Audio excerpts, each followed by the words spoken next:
July 2002, over Germany, the middle of the night. What is it? A Russian plane is taking children on holiday to Spain, but the pilots can't believe what they see heading towards them. Increase climb.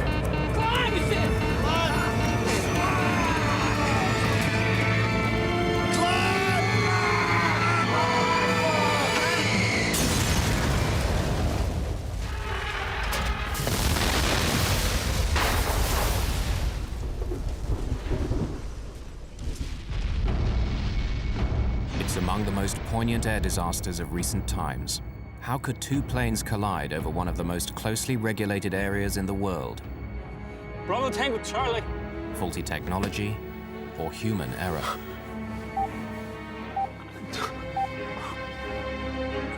Oh!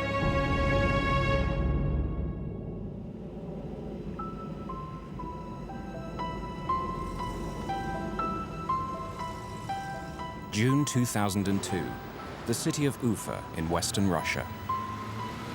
Ufa is populated by both Christians and Muslims.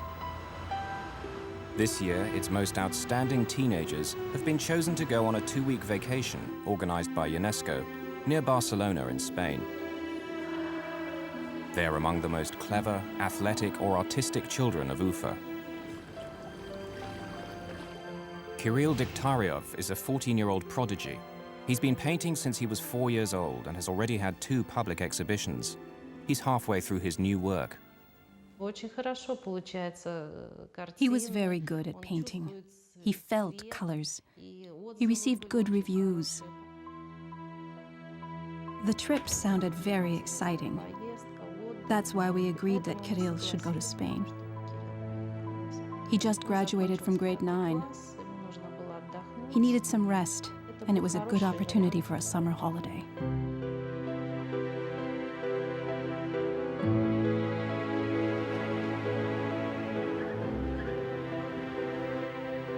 Alina Hananova is a 12-year-old who's won several gymnastics competitions. We were very glad for her because, indeed, very smart and very talented children were flying there. All extraordinary children in terms of their personalities. She studied very well, and she got only excellent marks. I remember that she was pleased to go on the trip. She loved getting ready for it. She was so excited. We purchased some clothes and some vacation stuff.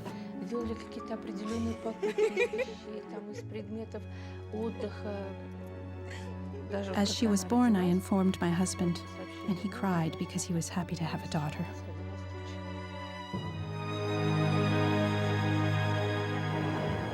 The 46 children from Ufa, accompanied by a few teachers, leave on a train to Moscow. There, they're due to catch their flight to Barcelona. But in Moscow, things start to go wrong. The tourist agency accidentally takes the children to the wrong airport, so they miss their plane. They're terribly disappointed. While the agency tries to sort out the mess, the children go sightseeing in the Russian capital.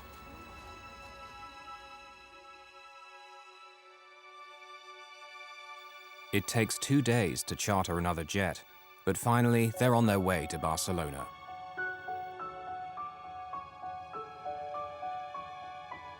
On July the 1st, 2002, the children from Ufa board their plane at a Moscow airport. The Kaloyevs are not part of the school group. They're going on a holiday to meet their father, who's an architect, and is finishing a project near Barcelona.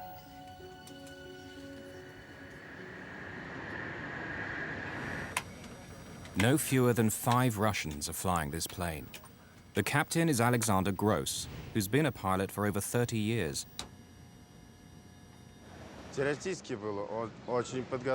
Alexander had a good theoretical knowledge. He was very smart. Today, the first officer is Oleg Grigoriev. But actually, Grigoriev is the airline's chief pilot. On this trip, he'll be evaluating Captain Gross's flying. If you did something wrong, some captains would criticize you very rudely. Others would be very formal and polite. But Oleg Grigoriev would express his disapproval in a gesture, like that, meaning, why on earth did you do that? Captain Gross is in command, but Captain Grigoriev is his supervisor. If it comes to the crunch, who will really be in charge? Seated in the left rear is Murat Itkuyilov, normally the first officer, but who's not officially on duty because Grigoriev is in his seat. Nevertheless, since he'll soon be promoted to captain, his opinions are considered. Мурат был профессионален как пилот, любил летать. Murat was a very professional pilot. He loved to fly. Murat was interested in the new stuff in aviation and always kept up to date on the most progressive things brought in. Also on the flight deck are an experienced navigator and a flight engineer. Just before 11 that evening, Bashkirian Airlines Flight 2937 leaves Moscow. The plane is a Tupolev 154.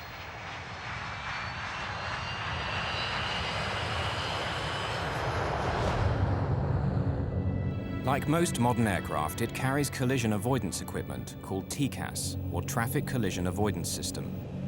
Descend, descend, descend. TCAS works because all commercial aircraft carry a transponder, which sends a constant stream of radio signals identifying them and saying where they are. TCAS listens in and calculates whether any of the planes is on a collision course. If they are, it will tell the pilot what action to take to avoid collision. Descend, descend. If air traffic control should ever let them down, TCAS will be their last line of defense. Clear of conflict. Hundreds of miles away in Bergamo, Italy, a Boeing 757 is getting underway. It's flying for DHL, the international freight company, and is heading for their European base at Brussels in Belgium. The Russian Tupolev will cross its path over southern Germany. The Boeing has only 2 people aboard, Captain Paul Phillips, who's British, and First Officer Brant Campioni, who's Canadian, and due to fly the next leg of the journey. The DHL takes off at 6 minutes past 11 on what will be its last journey.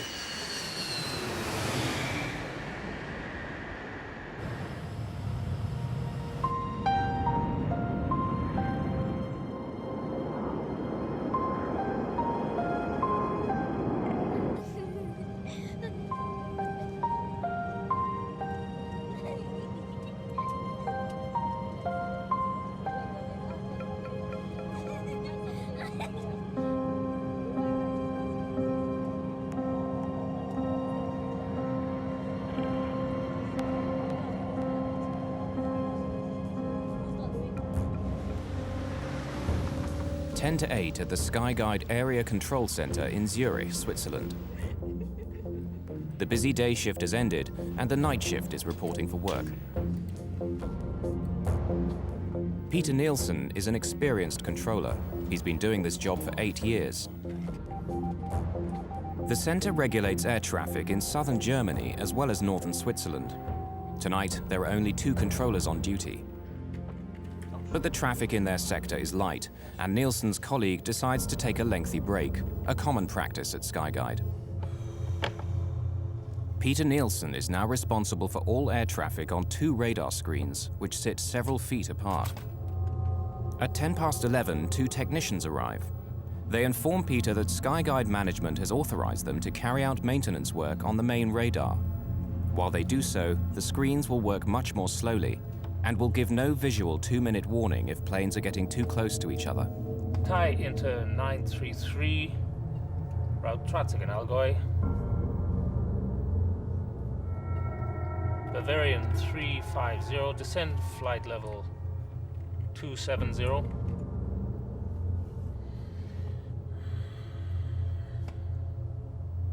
The engineers now tell Peter Nielsen they have to shut down the telephone system as well. They switch over to the standby phones.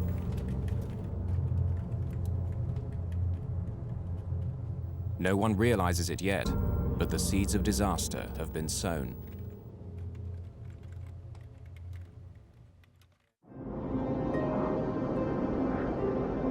The Russian plane, filled with schoolchildren, is now over central Germany and flying towards Switzerland. Captain Grigoriev gets final clearance from the last German control center before they cross south into Switzerland. 128.05, Bravo Tango Charlie, 2937. Goodbye. The German controller hands over the Russian plane to Skyguide, where Peter Nielsen is at the helm.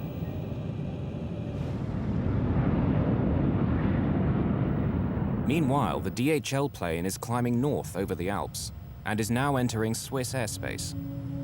Zurich, radar, good evening. Dilmun 611, I'm climbing flight level 260, direct Aviation. Captain Paul Phillips of the DHL requests clearance to climb to a higher altitude. The thinner air there will mean less air resistance and save fuel. Roger, climb flight level 320. Direct Tango Golf Oscar and requesting 360, thanks, if it's available. Tillman 611, climb flight level 360. The DHL reaches flight level 360, or 36,000 feet, the same altitude as the Russian plane. And they're on a collision course. But they're many miles apart. So far, no danger. Now the assistant gives Peter Nielsen a new flight strip.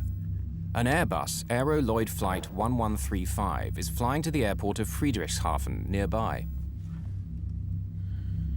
It's going to increase Peter's workload dramatically over the next 5 minutes and have him switching from one screen to another. Peter tries to dial the airport control tower at Friedrichshafen to discuss handing over the Aero Lloyd flight to them. But the line is dead. He tries a second time. The phones aren't working. The Aero Lloyd pilot is trying to make contact with Peter. He has to leave the Russian pilots unattended. Zurich, good evening. Bravo Tango Charlie. But the Russian pilot is also calling him on the other screen.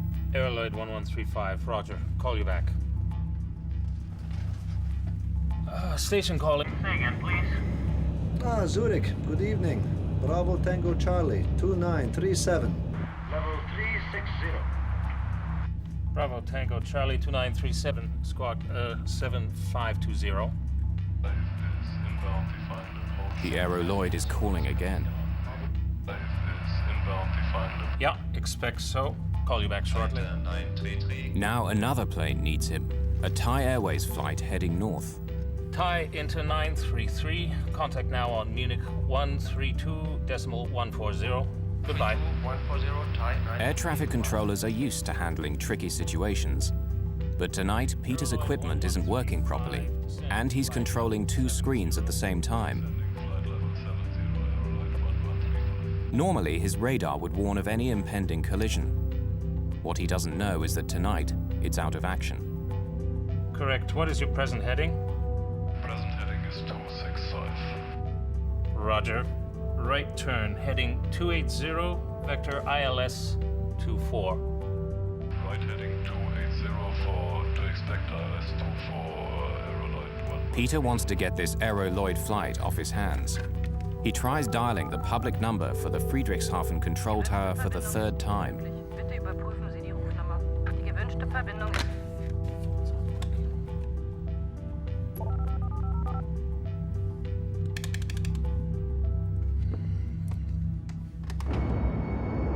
Meanwhile, the Russian airliner and the DHL plane are still heading towards each other at a closing speed of over 800 miles per hour. Neither crew is aware that they're only 2.5 minutes apart.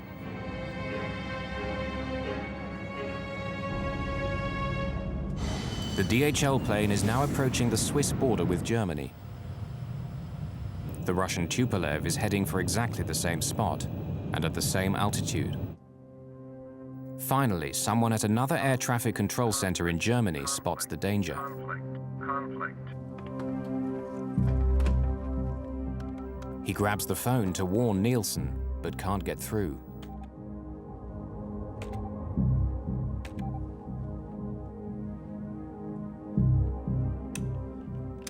International air traffic rules prevent him from talking to the pilots directly.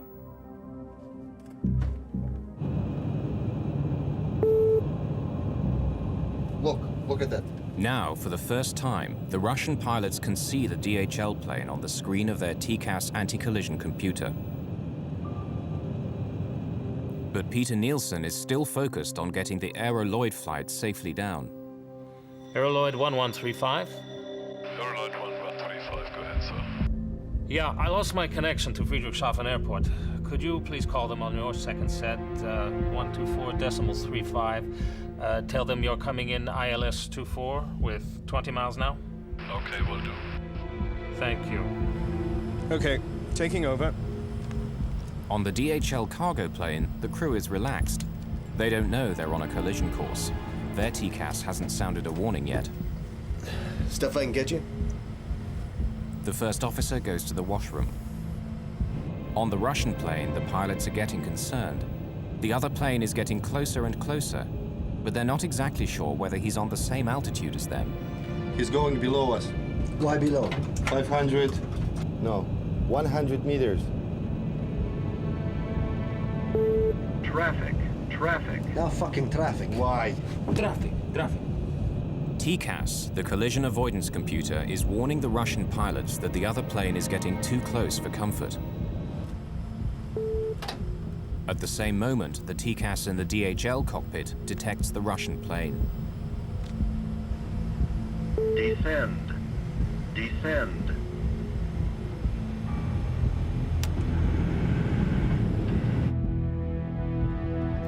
Peter Nielsen finally realizes what's happening.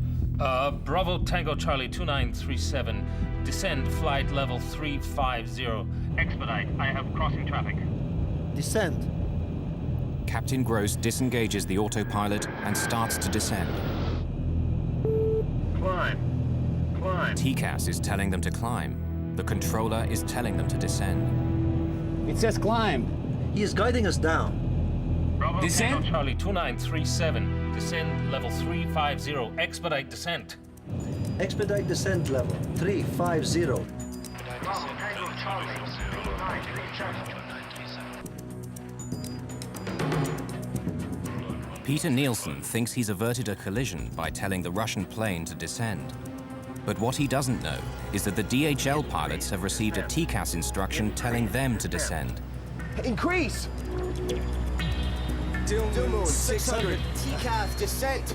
They're trying to tell Nielsen that they have a TCAS instruction to descend, but Peter can't hear them. If both planes obeyed TCAS, there'd be no problem. But the Russians, instead of climbing, have followed the controller's orders. Now both planes are diving towards each other. He's going below us. Fuck, where is it? Here on the left.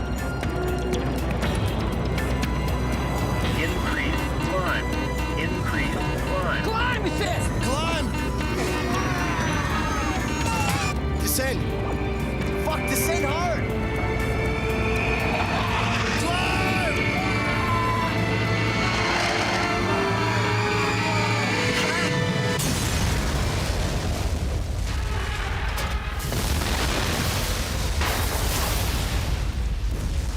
The tail of the DHL clips the belly of the Tupolev, tearing it apart. The pilots soon lose consciousness.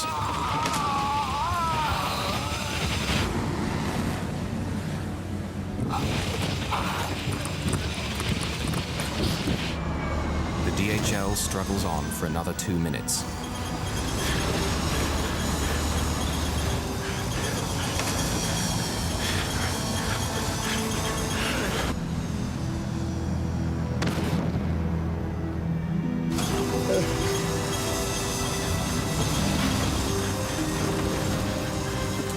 It will crash 4 miles away. Can we go over to Friedrichshafen? Affirm. Bye-bye. Bye-bye. Peter is unaware of what just happened. Bravo Tango Charlie 2937.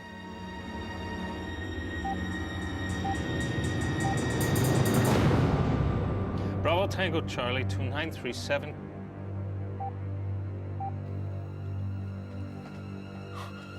Bravo, Tank. Go, Charlie.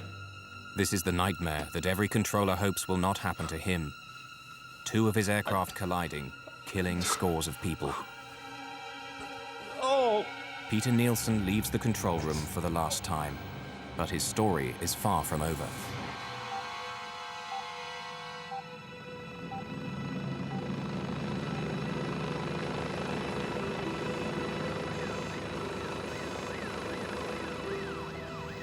The wreckage of the 2 planes has fallen just outside the small city of Überlingen on the German-Swiss border. Wreckage is scattered over 130 square miles. It's the worst mid-air collision in German post-war history. Debris comes raining down around a school for handicapped children run by Bruno and Stella Wegmüller. The sky was orange, red, flaming, and we saw these pieces falling down and detonations again and again, and we realized it couldn't have been a normal thunderstorm. It was something we had never heard and seen before. It was incredible because there are many, many houses here, and there was nothing on this place. But around our school, we find bodies, children. We very soon also realized that we couldn't do anything, really. We couldn't save anyone, we couldn't help anyone. Today, actually, some people still suffer and see the pictures and have to learn to deal with these pictures. And for other people, it is like a bad dream. The problem was that the bodies and debris were dispersed over a very, very wide area, approximately 40 square kilometers. A corridor 20 kilometers long and 2 kilometers wide. It was the largest police operation in the province of Baden-Württemberg, lasting a week and involving over 6,000 people searching for the bodies. The people were all very sad. They were all in a state of extreme shock, and naturally the rescue team could feel that and empathized with their suffering. The policeman is standing where the DHL crashed. Here you see no more trees. The trees have completely burned down.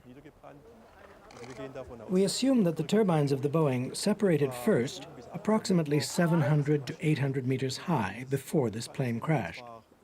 One landed 300 meters that way, and the other turbine was another 500 meters that way. In this garden lay many of the bodies of the children of Ufa. In this part died 28 children. In this field, there was a child. More over here, in this field, there was a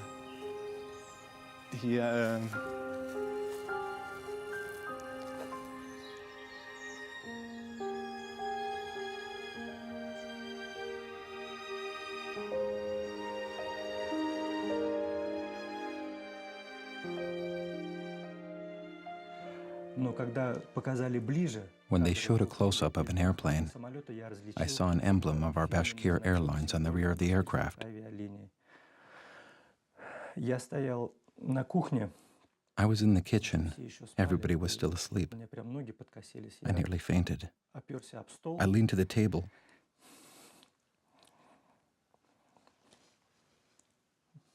I didn't know what to do. The Hananov family lost their only daughter.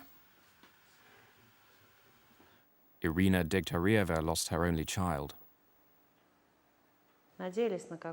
We hoped for some kind of a miracle, that he missed the plane. In a word, we didn't want to believe in this news.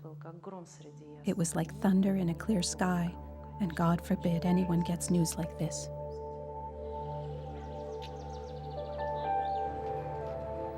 Vitaly Khaloyev, the Russian architect, was awaiting his family in Barcelona. He's one of the first to arrive in Überlingen. Although the relatives are not encouraged to participate in the search, Vitaly cannot help himself.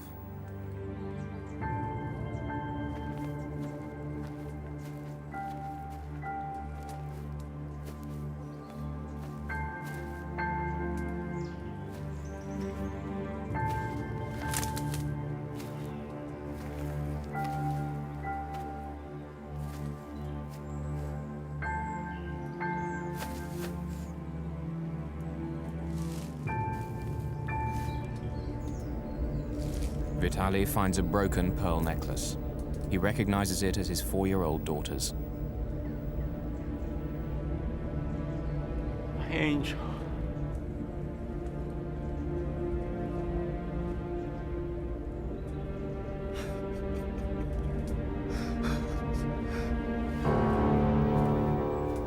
Amazingly, amidst all the carnage, Vitaly finds his daughter's body intact.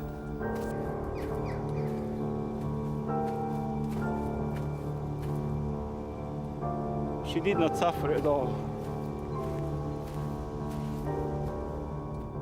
The mutilated bodies of his wife and son won't be found until later.